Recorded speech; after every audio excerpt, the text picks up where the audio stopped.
I want to go through the mistakes I see most from California landlords. Not the dramatic, obvious ones, but the everyday things that quietly create real problems. The reason I want to cover these specifically is that almost all of them are avoidable. Not complicated to avoid, just requires knowing that they exist. Every situation I'm going to describe, I've seen firsthand. Different properties, different landlords, some patterns showing up over and over. If something in here sounds familiar, that's the point. I'm Candace, let's go.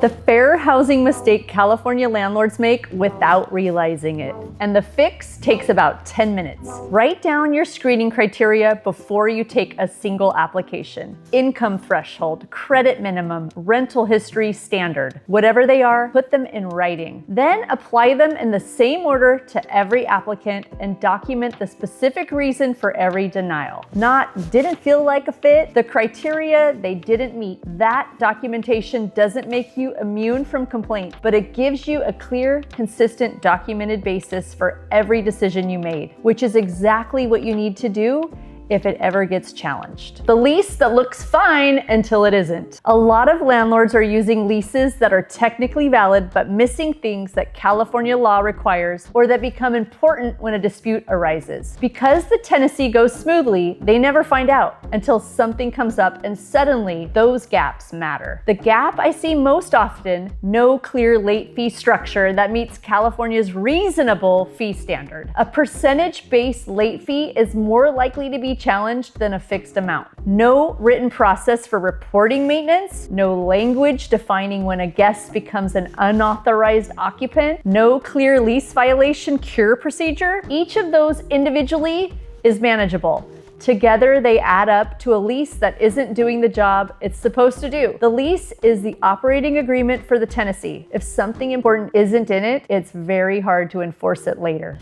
One lease clause California landlords almost always leave out, and it's the one you need most when something goes wrong. A lease violation and cure process. California law gives tenants the right to cure most violations before the eviction can proceed, but your lease should be defined with what constitutes a violation and what the notice and cure period looks like for your specific tenancy. Without that language, you're working from statutory defaults that may not reflect your expectations. With it, both parties understand the process from day one, which tends to make enforcing it cleaner if you ever need to. While you're reviewing, make sure the late fee is a fixed amount, not a percentage. Percentage-based late fees have been scrutinized as potentially unenforceable penalties in California courts. Why security deposit disputes go the way they do. Security deposit disputes are one of the most common landlord-tenant conflicts in California, and they almost always come down to the same two things: no documented move-in condition and deductions that can't be supported. Without a signed move-in inspection with photos, you have no baseline. Anything a tenant disputes at move-out becomes your word against theirs. And California courts treat that ambiguity in the tenant's favor. The deposit comes back. On deductions, normal wear and tear is not deductible. California law is clear on that, and the courts take it seriously. Repainting walls that were painted at move-in and are now just showing signs of normal aging, that's wear and tear. A tenant who punched a hole in the wall, now that's damage. The line matters, and so does documenting which side something falls on. With photos, with receipts, and with 21-day return window, that matters. The real reason California landlords lose security deposit claims, it's not what most people think. It's usually not that the damage wasn't real, it's that there's no baseline to compare it to. No signed move-in inspection, no photos dated before the tenant took possession. Without that document, a move-out dispute is unwinnable. Not because the landlord is wrong, but because there's nothing to prove they're right. California defaults to the tenant in ambiguous cases. The fix is a 30-minute move-in walkthrough with photos done before the keys are handed over, signed by both parties. That one document changes the entire landscape of any move-out dispute.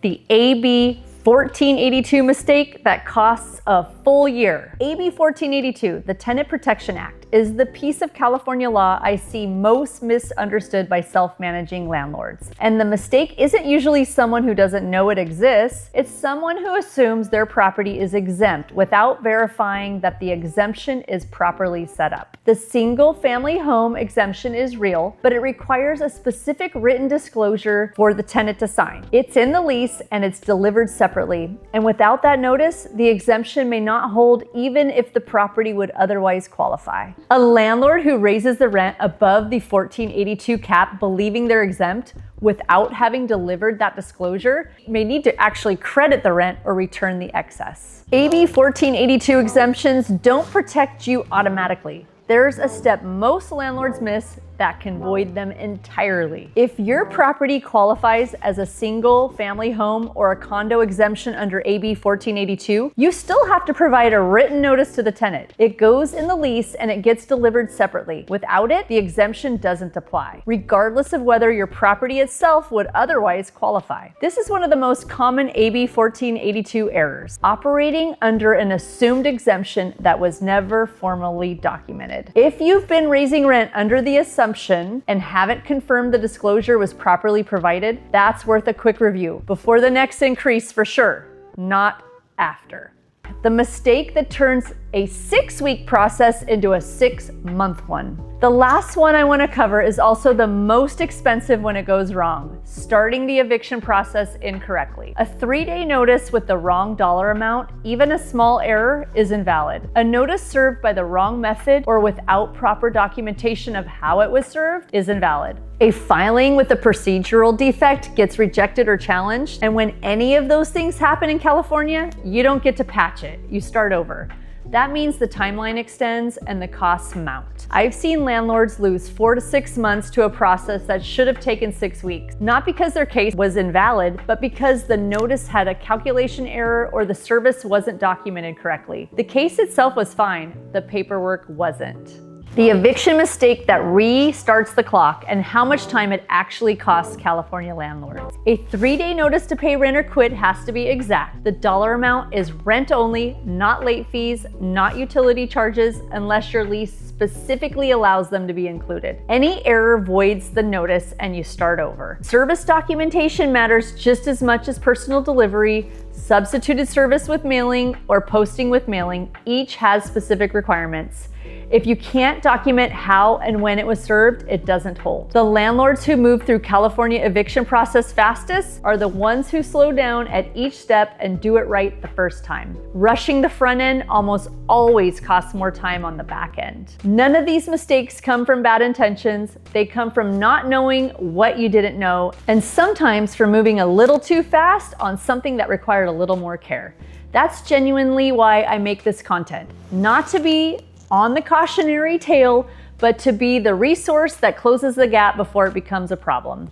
It's something in here raised a question about your own setup, a lease clause, a deposit situation, an exemption you haven't verified. I'm happy to take a look with you. That's what I'm here for. See you on the next one.